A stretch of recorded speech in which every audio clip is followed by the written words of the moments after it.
Throughout the last year, we've seen a milieu of far-right gronks targeting LGBT plus family-friendly events with threats of violence, harassment campaigns, doxing, and even turning up to the events just for the opportunity to yell groomer and pedo at families trying to enjoy themselves. These events have brought out a wide range of hateful little gremlins chomping at the bit to yell some queerphobic slurs, demonise marginalised groups and their families in order to feel a little bit better about their own insecurities and miserable existence. The hardened leftovers of the conspiracist movement mixing with far-right politicians like Ralph Babbitt, religious fundamentalists from the Violent Christian Lives Matter, white supremacists, Australia First groypers, and neo-Nazis from the National Socialist Network, who have been some of the loudest with their disdain for queer people's existence. In September last year, the National Socialist Networks turned up at a family-friendly drag event with a sign saying, "Drag pedos, groom kids."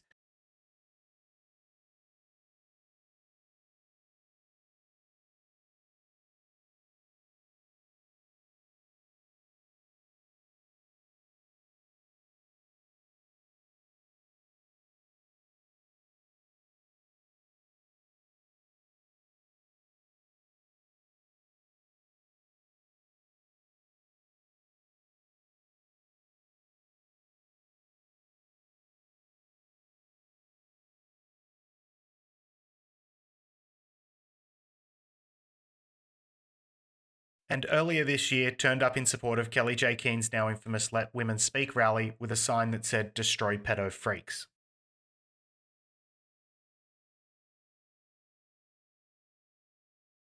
Their allies, like neo-Nazi Joel Davis and his groypers, have also been turning up to events, holding homophobic signs like they did at Penrith Drag Storytime, and another protest in Wollongong, where he turned up with Gabriel Mare and others holding signs about stopping grooming. The ridiculous part in all this is that the most frequent perpetrators of child abuse aren't actually queer people, not by a long shot. It's men, like these fucking weird little societal bottom feeders, who are the actual ones hoping to groom children, both into their fascist ideology and into their lives as child brides. To prove this, let's look at two of these Nazis, Joel Davis and Michael J. Nelson, who has become known as Michael the Unbaptized after his baptism was cancelled because of his hateful Nazi views and the online communities they operate in. If you don't know either of these pests, I'll give you a bit of a rundown. Joel is part of a wider white nationalist movement and connects groypers, which are the subculture of white nationalists who grew out of the rise of Nick Fuentes' America First movement, to the more extreme views of the National Socialist Network. And Michael the Unbaptized, who is one of the younger members of the NSN and was part of the rally supporting TERFs at Parliament House in Melbourne with their little banner about destroying pedo freaks. Both Joel and Michael are Catholics, which is important for the context of this video, because they both believe in Catholic canon law, which is a set of ordinance and regulations made by the church leadership for the government of the church and its members. Under Catholic canon law, girls as young as 14 years old are allowed to be married off to grown men, like Joel, who's 27 years old, and Michael, who is 20. Here's a tweet from Michael's Twitter where he is debating the age of consent, which is a fucking weird thing for any adult to participate in. The tweet is clearly arguing for the age of girls to be reduced for 14 years old. Now remember, Michael is 20, and 14-year-old girls are children. In a Twitter space, his mate Joel and a bunch of Nazis and groypers were also caught discussing the age of consent, and Joel was saying that he doesn't give a shit about the law because under canon law, women can marry at 14 years old because they mature faster. So a 16-year-old dating a 14-year-old is a problem? I don't think so. The older you are, the bigger the gap you're allowed. When you're younger, you're allowed a smaller gap because it's like there's more mental development happening every 6 months. Every 12 why can't a months. 16-year-old date a 14-year-old? Why is that a problem? Well, it's technically illegal in Australia. It's statutory rape, so that's a problem, I guess. Well, I don't give a shit about the laws of this country. According to Catholic canon law, a woman can marry at 14 and a man can marry at 16. So, to me, that's reasonable. Now, a lot of people aren't going to marry that young, but as like a kind of bottom range. If you think about the numbers in your head, you go, yeah, that's it. That's about right. Women do mature physically and just in general faster than men. So the idea of a man being a little bit older than the woman, at the very least, a few years older, does make sense. And the average is about 4 years age gap or something. So, I mean, about that makes sense. Obviously, having like a super hard and fast rule is always going to create these edge cases. The real safeguard is having kind of parental kind of like parental oversight basically over their children and how they go about this. And that's one of the main problems today is that you don't really have to deal with a girl's dad in order to kind of have a relationship with a girl. It's like which really should exist, because like if you're a girl's father, you have her best interests at heart, and at the same time you understand the world much better, and you understand men much better. When someone's a dickhead, much easier, and so on. So like having a kind of like fatherly oversight over the whole process is obviously a net benefit, and taking that away has kind of contributed, I think, to a lot of the problems in relationship bonding basically in today's society. Joel also told this very strange story about a 27-year-old guy chasing a 17-year-old girl, which he thinks isn't predatory. And if you remember how old Joel is, it sounds like a way too personal story about how Joel has his eyes set on a girl 11 years his junior who's still legally required to attend school 36 hours a week, Monday to Friday. Childbearing age is, isn't the same thing as a prepubescent woman. That doesn't mean, age of consent laws, you don't need them. Like, you have to kind of set the age at some arbitrary point. But calling people pedophiles, like, because they have a 17-year-old girlfriend or something doesn't make any sense. It's just, like, factually, it's just irrational to categorize it in that way. So it's, and the same thing as calling these people predators. Like, could you marry a woman and she's like, I don't know, 17, and you're like, I don't know, 28, like for argument's sake, and you say, oh, that man's a predator. It's like, he just married her. If you're going to marry a woman and take care of her and like have children with her, and like she's going to be your wife for the rest of your life or whatever, and you like love her and shit, how is that being a predator? It's like the total opposite of being a predator.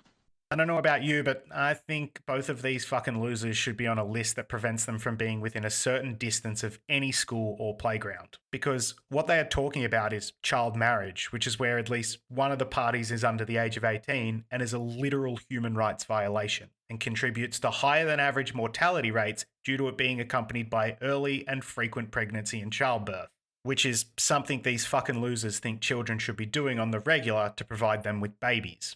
Now, before all the little pro-child bride Nazis jump back into my comments, dobbing on themselves by claiming that that's not what Joel said, like a bunch of them did after I posted these recordings to Twitter, like Brisbane Nazi Poitsy here, who was part of that space arguing for marrying children. Here he is saying that marrying 14-year-olds is okay because he was happy to be groomed by a woman 13 years his senior when he was in school. And a bunch more of those Nazis and group accounts on Twitter defending Joel's pro-child marriage stance. So before the child bride advocating Groomerwaffen jump back into my comments, here's Joel in some now deleted Telegram comments after that Twitter space explaining how he's just defending marrying kids under Catholic canon law, where he conveniently claims that he said 16 years old, and someone pointed out he actually said 14 and called him a pedophile. Joel got out his dictionary to argue the semantics that, technically pedophilia is incorrect for this particular flavour of child abuse. I mean, I know it takes a low IQ person to be sucked into being a fascist, but come on, that's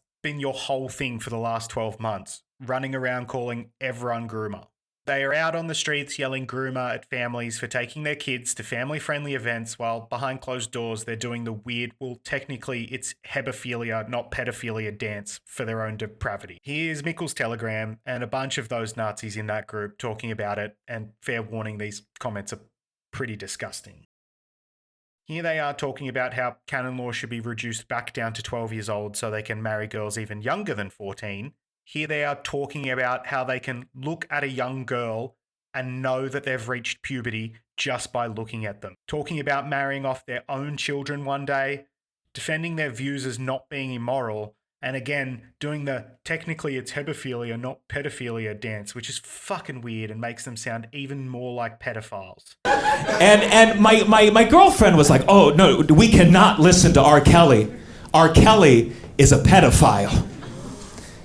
And now here's the thing, and just hear me out for 1 second. Technically speaking,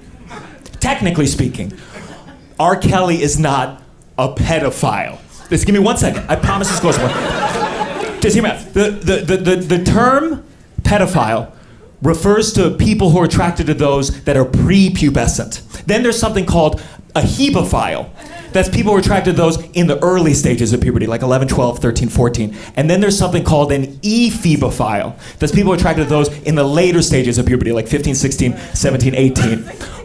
But I think the reason we don't make those distinctions is because it's very hard to explain the difference without sounding like a pedophile. The whole child marriage thing seems to have caused a few Nazis to call it out, and one or two of them even left, but most of them don't care and turn a blind eye to it, which is ironic for a group calling to destroy pedo freaks in public and not actually giving a shit about the ones in their midst. Here's Joel Davis explaining himself to Stefan Heraclius in Mikkel's little groomer channel after he got called a pedo by another NSN member. And Stefan saying maybe he should make a video to explain how he's actually a hebophile to win back support.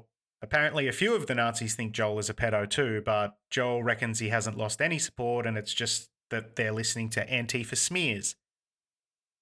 I don't know how using your own loud support for marrying children is a smear, Joel. If you didn't say these things, the reason these gross little Nazis are so adamant on chasing children is because young and immature girls are the only ones they can manipulate into the kind of relationship they want. Ones where they can be as misogynistic as they like, force their partner to perform their roles their mums used to do, and pressure them into abuse. So the next time you see the Groomerwaffen of the National Socialist Network out in the streets, on top of helping Tom Sewell with some soup for his family, or giving Jim Roberts a quiet space to cry when he's overwhelmed, or helping them with their cardio training so that they can run in fear from the consequences of their own actions, consider asking them if they support child marriage, or why haven't they destroyed the pedo freaks in their midst yet. Enjoys the pedophiles.